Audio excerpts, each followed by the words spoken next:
Trabajar menos, vivir más, conciliar, tener tiempo para uno mismo, gestionar mejor la productividad. La gran promesa de la izquierda para el siglo XXI suena muy bien, pero qué difícil es de tramitar. Soy Juan Luis Sánchez. Hoy en Un Tema al Día, 37 horas y media. Cuenta atrás para la nueva jornada laboral.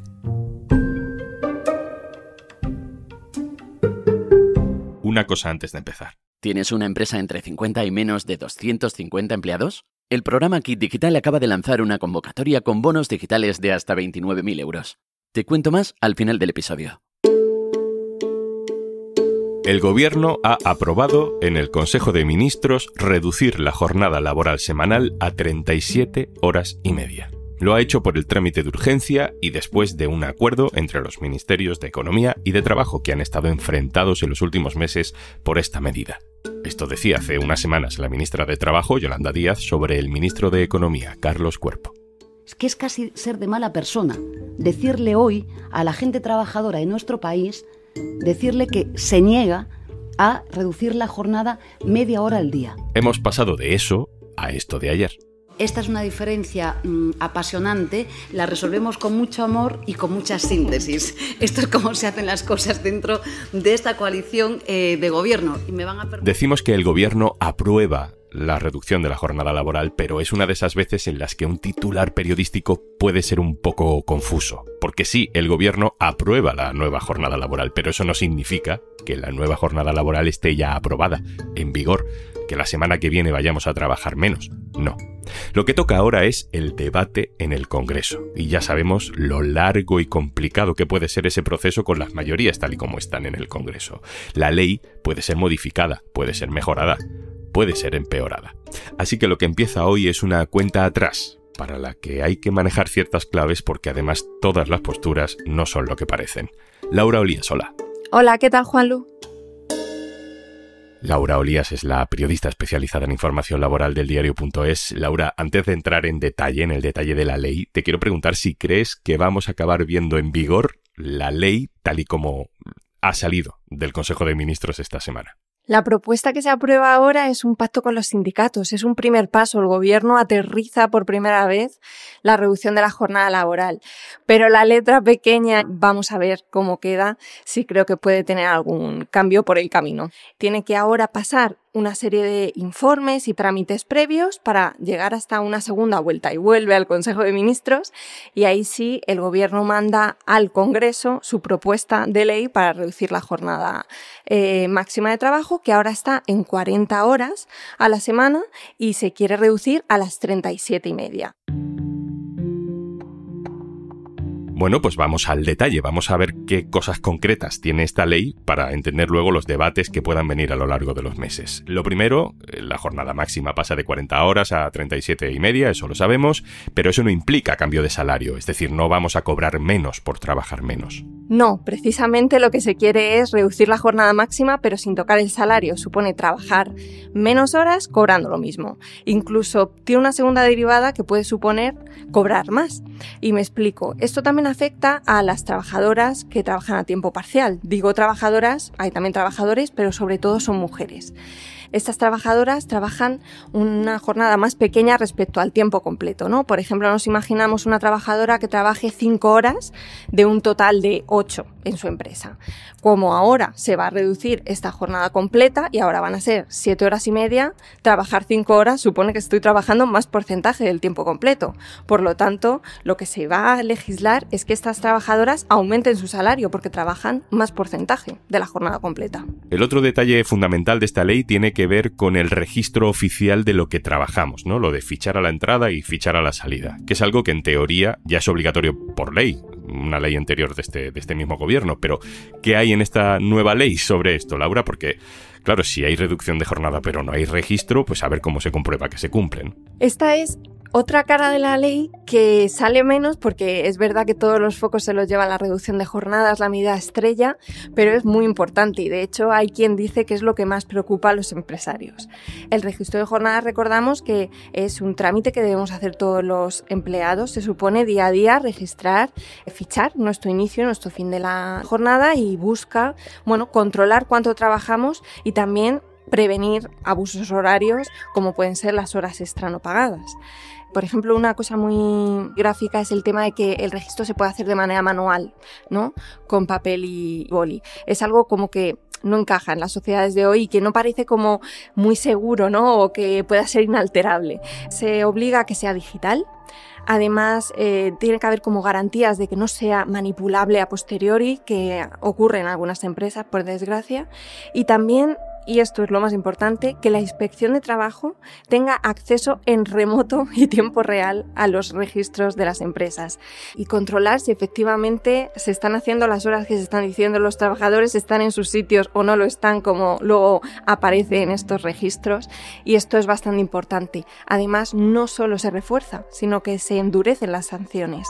Se va a poner una sanción por cada trabajador y no por empresa. Esto es muy importante y eleva muchísimo la suma. Y además aumentan las cuantías. Ahora están como máximo en 7.500 alrededor euros y iríamos a 10.000 euros.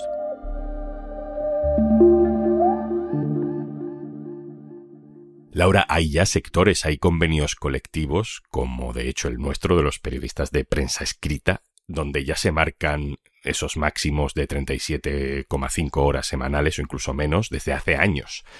Con la nueva ley, ¿a cuánta gente nueva va a llegar esta medida? ¿Cuánta gente se va a beneficiar en España de la reducción de jornada laboral? Los cálculos dicen alrededor de 12 millones de personas, de trabajadores. Es una cantidad muy alta. Estamos pensando que es alrededor algo menos del 70% del total de personas asalariadas del país. Sobre todo los sectores en los que se cree que va a tener más incidencia, el comercio y la hostelería, que tienen jornadas más amplias. Y además es importante decir que se estima que sobre todo alcance a mujeres. El gobierno ha planteado esta medida también como una medida de igualdad entre trabajadores, porque es verdad que los empleados públicos tienen jornadas ya más reducidas y también empleados de sectores tal vez más grandes y con más fortaleza sindical también han ido reduciendo sus jornadas a través de acuerdos y negociación colectiva, pero sectores más precarios no lo han conseguido en todos estos años. Entonces también se plantea como una medida en la cual todos los trabajadores, también mujeres y trabajadores más precarios y más débiles sindicalmente, tengan un poco más de tiempo de vida y menos de trabajo. Esto suena muy bien, Laura, pero todos sabemos que hay mucha gente que dice que hay trabajos, que hay sectores donde sencillamente la reducción de jornada no se va a poder aplicar, pues porque el oficio requiere de muchísima atención permanente o porque hay sectores muy precarizados, ¿no? Como la hostelería, los bares. Hay en general una cierta resistencia en ciertos sectores. Sí, hay empresarios, sobre todo patronales, que insisten mucho en que no se puede, ¿no? Reducir jornadas. Bueno, siempre hay que recordar que también existen los trabajos a turnos, que puede haber más personas trabajando, que incluso se han abordado medidas en ese sentido como posibles ayudas a la cotización, a nuevas contrataciones si son necesarias. En cualquier caso, también habría que pensar que todo cambio conlleva ciertas resistencias, ¿no? Y yo creo que aquí se suele poner mucho de referencia cuando se aprobaron las 40 horas semanales, ¿no? En los años 80 y cómo hemos cambiado. Si nos imaginamos, somos la misma sociedad, trabajamos igual, la productividad, o sea, hemos tenido por el camino las nuevas tecnologías, internet. Yo creo que por mucho que pensemos que no se puede, a lo mejor hay que ver cómo se puede hacer, ¿no? En lugar de negarnos a los cambios. De hecho, este cambio, esta ley, está pactada entre el Ministerio de Trabajo y los sindicatos. Pero la patronal, que sí pactó con el gobierno otras medidas importantes, como los ERTE o como la reforma laboral, se salió hace tiempo de la negociación de esta ley. ¿Por qué, Laura? Los empresarios, tras 11 meses negociando, han concluido que no entraban en este acuerdo, pero además se han situado en el inicio del debate, es decir, no total. No queremos reducir la jornada máxima por ley. Aquí hay un debate sobre por qué de esta cerrazón de las patronales. Ellas defienden que, bueno, pues que no están de acuerdo con todo con el gobierno y que en esto no están de acuerdo. Hay otras partes que suelen indicar que ahora la patronal ya desde hace tiempo no acuerda tanto con el gobierno como pasaba antes, y en trabajo señalan, por ejemplo, una actitud política, el no querer respaldar más acuerdos del gobierno progresista, y además porque tienen una batalla interna que ha salido a la luz hace poco entre dos patronales muy importantes, la COE, la grande, y la patronal de pequeñas empresas. Entonces ahora va a haber una batalla interna en este sentido de candidaturas, y esta situación interna también puede haber tenido que ver, porque hay quien dice que ninguno de los dos quería parecer próximo al gobierno, por así decirlo, y pactar algo que luego le pudiese afear su otra parte. Así que entre unas teorías y otras, los empresarios se han quedado fuera de esta mesa. Vayamos a ese desencuentro, a ese desacuerdo inicial entre PSOE y Sumar, entre economía y trabajo, que aunque ahora parezca solventado, pero me da a mí que puede volver a aflorar. ¿Qué detalles de la ley, Laura, enfrentaban a los socios de gobierno hasta ahora? A finales de diciembre, Trabajo sacó a la luz estas diferencias y señaló a Economía por intentar retrasar la ley. Decían que no querían que la norma se aprobara este año y tuviera efectos este año, en 2025, sino que, había medidas y propuestas como que se pudiera mantener la misma jornada hasta el final de la vigencia de los convenios colectivos, o incluso que la tramitación de la ley, fuera más larga, y 2025 no parecía como una meta insalvable, cosa que para Trabajo sí. Para ellos es muy importante esta ley. Se habían comprometido a que la reducción de jornada llegara este año y han insistido mucho Yolanda Díaz en este punto. Había otra derivada que también señalaron en Trabajo, y era justo el tema de las trabajadoras a tiempo parcial, que al final suponga un aumento salarial para estas trabajadoras. También parece ser que había generado diferencias. Trabajo lo expuso en público y además lo defendió, de manera muy vehemente, que esta medida tenía que mantenerse, al igual que todo el pacto con los sindicatos, ¿no? Ellos decían, hemos acordado algo en diálogo social, aunque solo haya sido con sindicatos, y esto es lo que tenemos que aprobar. Finalmente, tras muchos dimes y diretes, es lo que se ha aprobado, ¿no? El acuerdo con los sindicatos, han negociado y han cerrado la cuestión, ahora, hace unas semanas, entre todos los departamentos económicos del gobierno.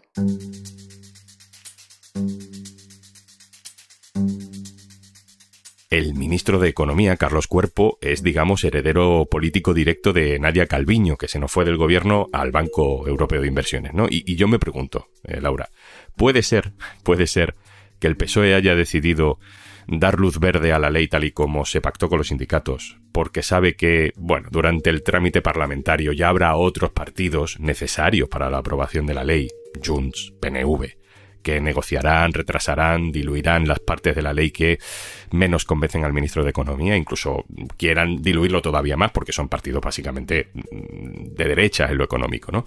Esto no es la primera vez que lo vemos. Esto es un nuevo capítulo al que asistiremos, yo creo que en la negociación parlamentaria. Sí puede haber algo de esto porque el ministro Carlos Cuerpo, de Economía, ha insistido en que la negociación parlamentaria es un momento muy importante, ¿no?, para ayudar a las empresas e intentar que se adapten mejor a la reducción de jornada. Y en este sentido, ha mencionado algunas medidas que no están realmente en la ley, como puede ser demorar un poquito más la entrada en vigor para empresas pequeñas o para empresas que tengan jornadas más amplias. Entonces hay una serie de medidas que sí parece que el ministro Cuerpo, al menos, considera que en negociación parlamentaria pueden resurgir. No sé si será una propuesta del PSOE o del PNV o de Junts, pero sí veremos que tal vez puedan querer retocar ciertos aspectos y el gobierno tiene que conseguir sus apoyos, así que esto lo veremos. Esas son las posiciones tácticas del PSOE, del ministro de Economía. Hablemos también de lo que se juega Yolanda Díaz con esta ley, ¿no? Después de ser la ministra, la política más popular del gobierno, su figura está ahora muchísimo más desdibujada, desde luego en Sumar, pero también en el gobierno. Y Laura, esta es su ley para intentar recuperar su lugar y su imagen política. Claro, para Yolanda Díaz esta no es cualquier ley y esto, como decías, es clarísimo. Era su principal promesa electoral y esto ella lo ha repetido muchas veces, es que hay mucha gente que votó sumar por la reducción de jornada, entonces no es cualquier medida. Y en este sentido también ese enfrentamiento, ¿no?, con economía, porque se mantuviera el 2025 para la entrada en vigor, etcétera, todo tiene que ver con este tema. O sea, ellos negociaron con el PSOE ciertas cosas, todo un programa de coalición, pero la reducción de jornada es posiblemente lo más importante para ellos. Y en este sentido, estoy segura que al igual que ha pasado en la negociación interna del gobierno, también en la negociación parlamentaria va a presionar mucho para intentar que este acuerdo con los sindicatos salga lo más limpio posible. Para terminar, Laura, te voy a pedir que saques la bola de cristal. ¿Cuándo vamos a poder disfrutar de la jornada laboral de 37 horas y media para todos los trabajadores en España? Ya me gustaría tener una bola de cristal, Juanlu. Pues, a ver, los tiempos que se manejan están hablando de una perspectiva optimista en que estuviera a principios de verano aprobado, y yo creo que lo que se está planteando es que España tiene que cambiar ya a una reducción de jornada máxima, que llegue a todos los trabajadores y trabajadoras, y que tenemos que tener un debate sobre cuánto trabajamos y el tiempo libre que tenemos. Y a lo mejor para algunas personas piensan media hora al día, pues sí, tampoco es tanto, ¿no? O incluso 15 minutos. Pero yo creo que a nivel reflexión también tenemos que quedarnos con cómo vamos día a día, con cómo vamos corriendo. ¿Cuántas veces decimos no llego a nada? Cuando llegue la medida, que no tengo la bola de cristal para decir cuándo será, creo que sí que afectará y tendrá repercusión en la vida diaria de los trabajadores y trabajadoras. Laura Olías, compañera, muchas gracias. Muchas gracias a vosotros. Y antes de marcharnos... Si eres propietario de una mediana empresa, el bono de Kit Digital te permite acceder a un catálogo de soluciones digitales con las que podrás mejorar la gestión de procesos, fortalecer tu presencia online o empezar a usar herramientas con inteligencia artificial. Empieza hoy mismo el cambio que tu empresa necesita. Infórmate en el 900-909-001 o en acelerapyme.es. Únete al cambio digital. Kit Digital es una iniciativa gestionada por Red.es. Colabora Cámara de Comercio de España, financiado por la Unión Europea. Next Generation, Plan de Recuperación. Gobierno de España. Esto es Un Tema al Día, el podcast del diario.es. Si te gusta lo que hacemos, necesitamos tu apoyo. Hazte socio, hazte socia del diario.es en el diario.es/socio. El podcast lo producen Carmen Ibáñez, Marcos García Santonja e Izaskun Pérez. El montaje es de Pedro Nogales. Yo soy Juanlu Sánchez. Mañana, otro tema.